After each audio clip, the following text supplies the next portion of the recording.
আপনারা দেখছেন জনতার দরবার বাংলা সংবাদপত্র। এটা দিদির জয়। দিদি পশ্চিমবাংলার ক্ষমতায় আছে বলে আজকে মানুষ স্বতঃস্ফূর্ত মানুষকে ভোট দিয়েছে। সেই জন্যই 108টা পৌরসভায় আমরা জয়লাভ করেছি।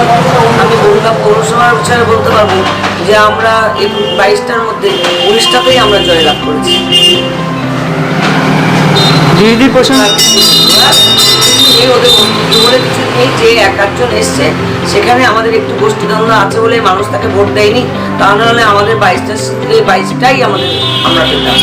আমাদের একটাও অন্য কোনো বিরোধী শক্তি মাথা বাড়াতে পারত। এটা আমাদের নিজেদের মধ্যেই কোনো অসুবিধা ছিল বলে তাই মানুষ ভোটটা দেয়, নাহলে আমরাই 22টাই পেতাম।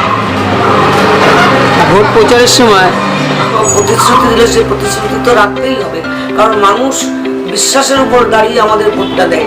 যে আমরা মানুষকে কথা দিয়েছি যে আমরা এই কাজগুলো করবো, যে কাজগুলো অসমাপ্ত আছে বা কাজগুলো বাকি আছে, অসম্পূর্ণ আছে, সেই কাজগুলো আমরা মানুষকে পরিবারের একদম নিরপেক্ষভাবে সেই কাজগুলো আমরা মানুষকে দেবো। কারণ কাজ না করলে মানুষ কেন ভালোবাসবে? মানুষের কাছে তো এইটুকুই চাওয়া পাওয়া, মানুষ তো এইটুকুই দাবি রাখবে যে আমাদের পরিষেবাটা সঠিকভাবে যেন পাই। যেই আমাদের পশ্চিমবঙ্গের মুখ্যমন্ত্রী আমরা যে 22টা সিটের মধ্যে 19টা পেয়েছি, আমাদের পৌর প্রধান করে যাকেই পাঠাবে তার কাছে আমাদের দাবি থাকবে বা কাজ থাকবে এইটাই বলার যে পৌর প্রশাসনটা ভালো করে চালাতে, মানুষ যেন আমাদের কাছ থেকে বিমুখ না হয়, মানুষ যেন আমাদের কাছ থেকে ভালো প্রত্যাশা করতে পারে বা মানুষ ভালো আশা রাখতে পারে যে না, এই পৌর ভোট এসে মানুষের উপকারেই লেগেছে।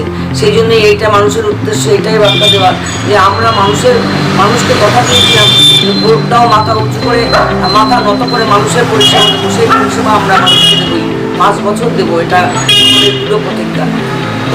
উপযুক্ত মানুষকে দায়িত্ব দেওয়া হয়েছে, কারণ আমাদের সাংগঠনিক জেলা সভাপতি গোপাল শেখ আজকে উত্তরনয় দলে, তার একটা ঐতিহ্য আছে এবং সে দীর্ঘদিন ধরে এমএলএ ছিল এবং বিভিন্ন কর্মকাণ্ডের সঙ্গে সে যুক্ত ছিল।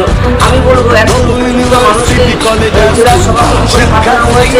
আমি তার আরো সফলতা কামনা করছি এবং সে মানুষকে নিয়ে চলতে পারে, কারণ অ্যাডমিনিস্ট্রেটর পদে তাকে বসানোর পরে সমাজে যে উন্নয়ন করেছে বা মানুষের যেভাবে কথা হয়েছে, আমি মনে করি সেই যোগ্য ব্যক্তিকে যোগ্য কথা দেওয়া।